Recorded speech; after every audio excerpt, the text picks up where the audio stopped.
Okay. Oh, shit. How to play TG by me, Oxidus. This is Tournament Grounds, TG as in Tournament Grounds by Rifle Fire. I'm going to try and get this done as fast as possible because it's quite a bit of information, and I'll explain as in depth as possible because some of it may be hard to understand.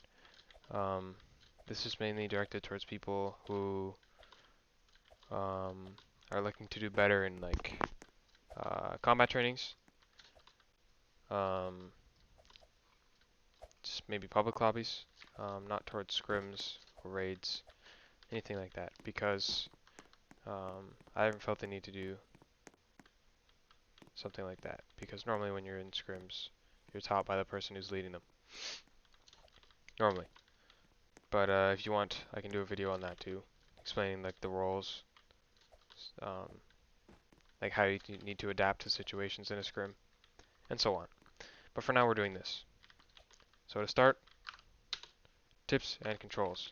Controls is in things you can control rather than your skill. First, we have some settings. Um, Here is the settings.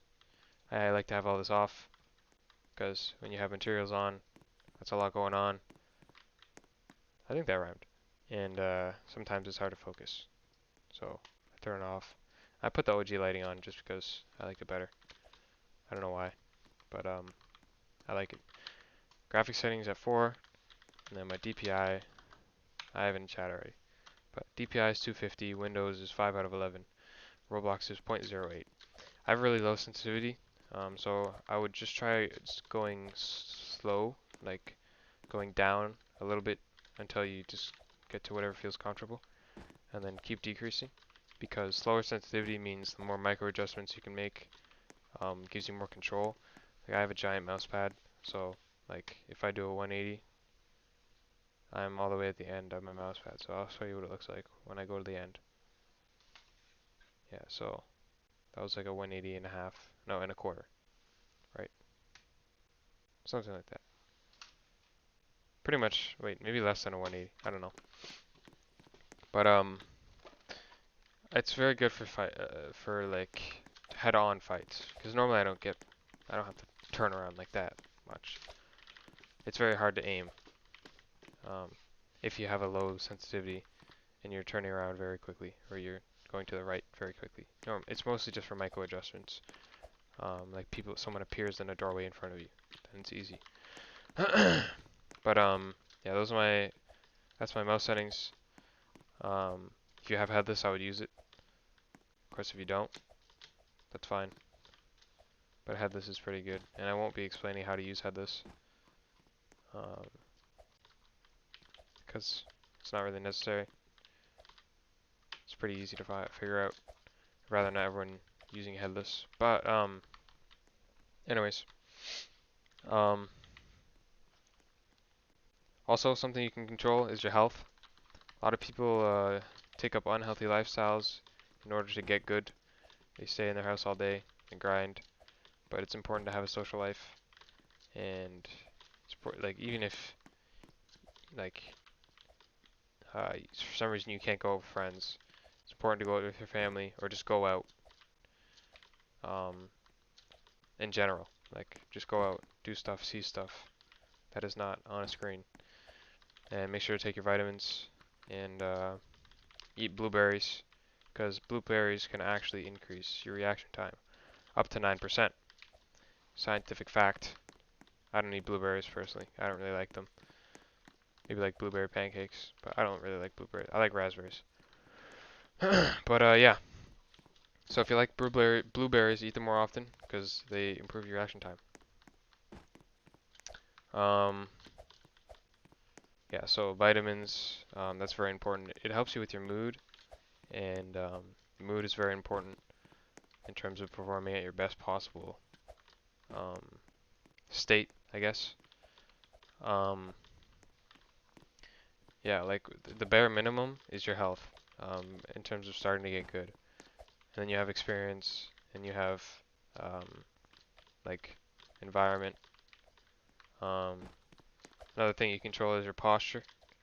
A lot of people just slump down but you want to have a consistent routine with your posture, always keeping the same like angle on your keyboard and same positioning with your arm and your mouse, using the same fingers with your mouse, unless one of your fingers gets chopped off. That might be a different issue though. Because once you use the same stuff, you get in a routine, and it's it's very much factual that when you're in a routine, you just get stuff done much more efficiently and effectively. It's called procedural memory. Everyone has it, um, and for almost everyone, it's the most powerful memory. Like it's like when you have a lock at your school, you don't remember the code. You just remember like twisting, like how much twist it takes. Like you don't remember that it's 1568 whatever. You just remember how to get there. Um, so yeah, make sure you get that routine down. You can also aim train. Um, I would mostly aim train for TPS because this is mostly. Oh, my headset's gonna die. Let me just plug it in. This is a complication.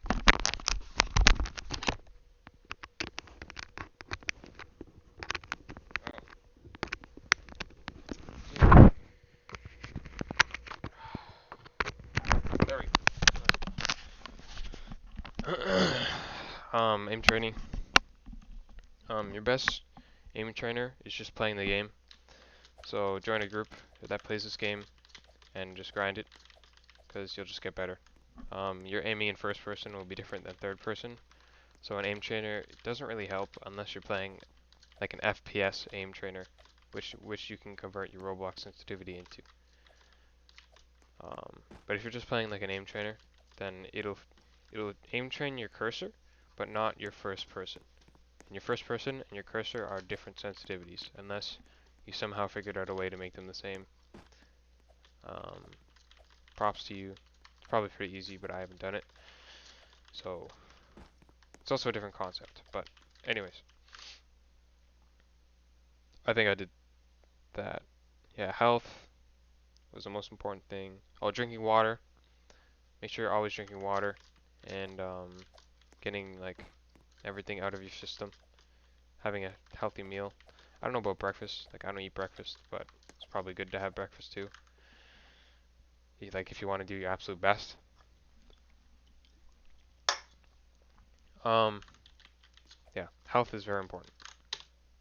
Next, let's actually get into things. So I'm going to teach out callouts. Callouts are important. Of course, you probably won't be giving callouts if you're in a combat training or a public lobby. But it's good to know them as the bare minimum. It's good to know what people are talking about. And so if someone says something, you actually like know how to respond to it. This is spawn, this area, or we'll pretend. So this is the green spawn.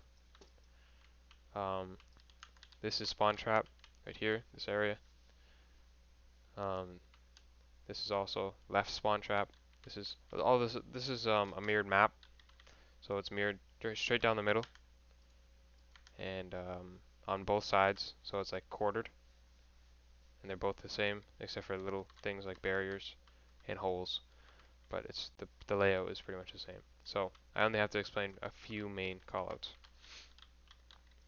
This is so spawn trap, left spawn trap, right spawn trap. This is called cube because it's shaped like a cube. This is L because it's shaped like an L. This whole thing. You could call this hallway if you want. This room right here is nothing. No one ever goes in there. Um, Although it might be a good spot, but you're exposed to many angles, so I'm not sure. This is called connector right here. This is called main. This is called cubby. This is called oh, this is called window. That thing right there, or glory hole. This is a little inappropriate, but I just call it window. This is mid. This whole area. This is bottom mid. The one closest to your side, that's top mid. This is bottom left, bottom right, top left, and that's pretty much it. Then it's just mirrored the same way out, right? So this is main, this is cubby, bottom right, connector, L, cube. Then it's the same thing on their side, connector. So you could say their connector, or our connector, or overextended to our connector. This is top right. This is L, or hallway, cube. For them, this would be left spawn trap. That'd be spawn trap. This would be top mid for you. Then same thing, connector. Yeah, just like that. Okay. Not too necessary, but it's good to keep them in the back of your brain. Even if people are just giving calls in team chat, it's good to know, because it's basically like wall hacks. If you're paying attention. I mean, you could also say like, it's also a good map for headless because you can just hide behind the barrier. But actually, I'll go more into that. Okay, pre-fire. This is a very important concept. Basically, pre-fire is the process of turning this off. That's actually not. I hope I didn't. No, it should be fine. Also, you might want to get a crosshair. I use crossover. I'll link it in the description if you want.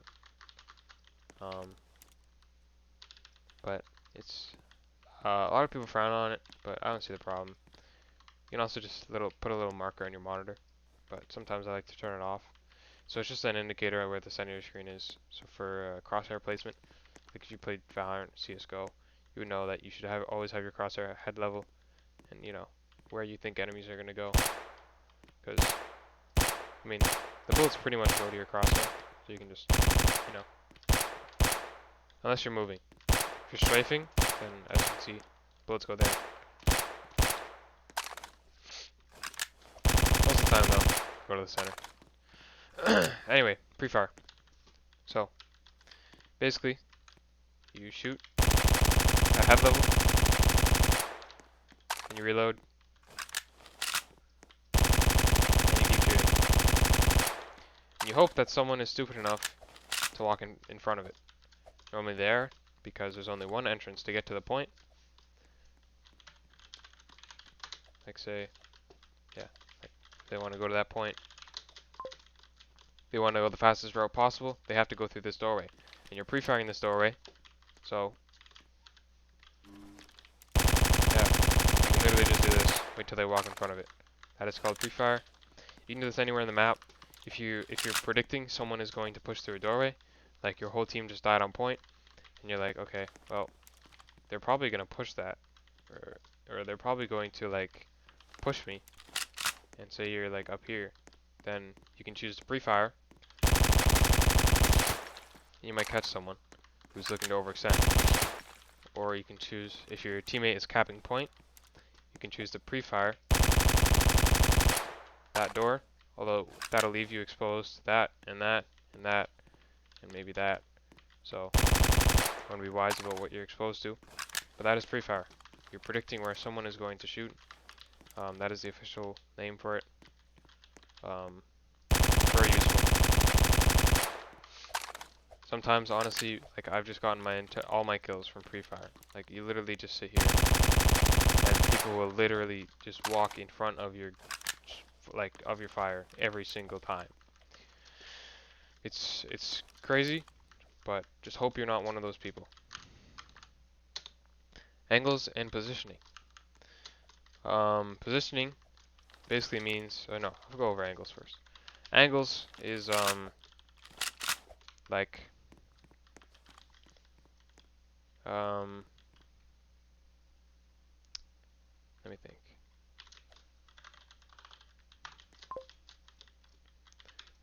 This is a good angle. Oh. This is a good angle. You have a clear view on enemies that might overextend. They have no idea you'll be here. You don't want to play in predictable angles. So, or angles that are, someone will expect you to be there. So, for example, like this. Say you're waiting for someone to come through this doorway. They're likely going to go third person. So you're holding this doorway, right? They're likely going to go through in third person. They'll see you. So if they're smart, they will literally just go around like this. So while you are holding this doorway, they kill you like that. Easy peasy. So that is a bad angle. A good angle would basically allow you to play at an unexpected place um, with little opportunity for the enemies to shoot you. This is also a good angle. So the point is over there, right? I'm going to be over here. And I'm going to shoot the enemies going to that point by pre-fire. It's a good angle because no one's going to go to the opposite side of the map from where the point is. And no one's going to expect you to be here either because it's on the opposite side of the map. So an angle is just getting a good angle is basically it's like a position that someone would be like, hey, where did he even kill me from? Like, here's another cheeky angle, right? You can see all the way down to their cube, just with this little doorway. I already showed this angle, but I encourage you to look for angles yourself.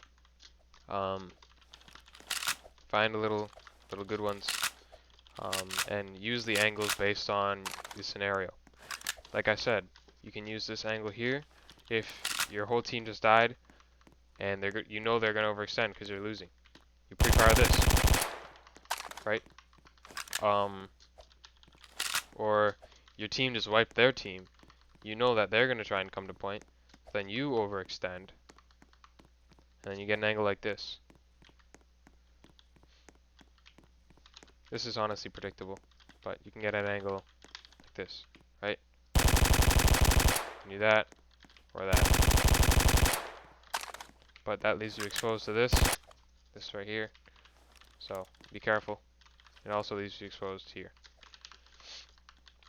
Positioning, pretty much the same concept, honestly, except positioning focuses more on how you are positioned in an objective. So if you're holding an objective, normally you want to be behind a barrier, not out in the open like this, because then you can just get shot. If you're in cover, then it's very hard for the enemies to shoot you. So you always be in cover, and make sure you're not exposed from multiple angles. So this is an angle that you can be exposed to, because normally the enemies won't come all the way around the map to go behind you. And then if you don't trust your teammates to watch behind you, you should honestly play in here. That way you can see if enemies are going to go behind you, and you can also see the front, and you can get an angle like that, and the enemies honestly won't even know unless they're good. With that being said, the enemies can get an angle on you holding that. So it's all about angles. Honestly, I'll be honest, I don't have great aim. Like, you know, I'll have my good days, but the main thing that helps me succeed is my angles, my positioning, movement, you know, all that stuff. My aim is just very average. I would get your sensitivity and stuff from someone else, but you know, I'm not. That doesn't mean I'm bad at aiming. I'm just not the greatest. Like, there's better people, I admit that. But the thing that makes me so good is, like I said, angles, positioning, playing at places where people don't expect. And you can see that in my videos. Movement. So, this is a concept of you can either strafe, bunny hop, holding jump. I don't like the hold jump. You can actually jump faster if you do this. So if you hold jump, a little bit of a gap. But if you tap it, you can jump more often. So it kind of works, but then you get predictable. So you want to be moving all around, you know, making sure that you're going back and forth so people can't lead their shots, because it's not hit scan. If you don't know what hit scan means, it's basically like your bullets will go exactly at the time or exactly where you're shooting. But you have to lead them a little bit. So like if you ever thrown a ball, you have to, if the person is running, you have to throw it a bit ahead of them. So you have to shoot a little bit ahead of them if they're walking. So you want to be like, moving back and forth a little. Um, Maybe if you're reloading, you do this, or then normally you get in cover. But if there's no cover, then no. Um, you also want to make sure like um, peeking a doorway. Um, you do it fast, so like head level, like that. Quick and easy. You don't want to be like, because then that gives the enemies the opportunity to kill you, like maybe from here. Um, Honestly, movement is just experience. Like you learn your movement as you go along, um, and by observing from other people. Overall, it's pretty easy, and that's the end. Um, I feel like it shouldn't be the end, but I pretty much just covered everything, honestly. Um, like the main thing that you can do for yourself is playing the game. Most of your skill comes from experience, so play the game. A good starter group is like um, Marcuse's British Army, like maybe their Special Air Service or the 3rd Paris Battalion. They do this game a lot. They have to host on this map multiple times a day. So get your grind on, and you'll learn this stuff automatically. But this is just call this like a template um, for starting out your career. Um, Also, there's an objective. It rotates every so often. Um, the rotation is like goes here, and then it goes mid, then it goes back here, then it goes here, and then it goes here, and then it goes back here. So pretty simple. You just have to memorize it. Not very hard. Only 5. Um, yeah. So if I miss anything, let me know. Um, like again, your best teacher is experience. Playing the game for yourself. Um, I highly encourage joining a group and getting involved in a community if you really want to get better. What's the point if not to show off? And if you're trying to do this to show off, then I would honestly join a different community because the community that you're trying to show off to um, will eventually be worse than you if you go like. So say you're trying to get good for like a U.S. Army. You should join a community that's better than that U.S. Army because then once you're good in that community, you'll be the best in that U.S. Army, if you know what I mean.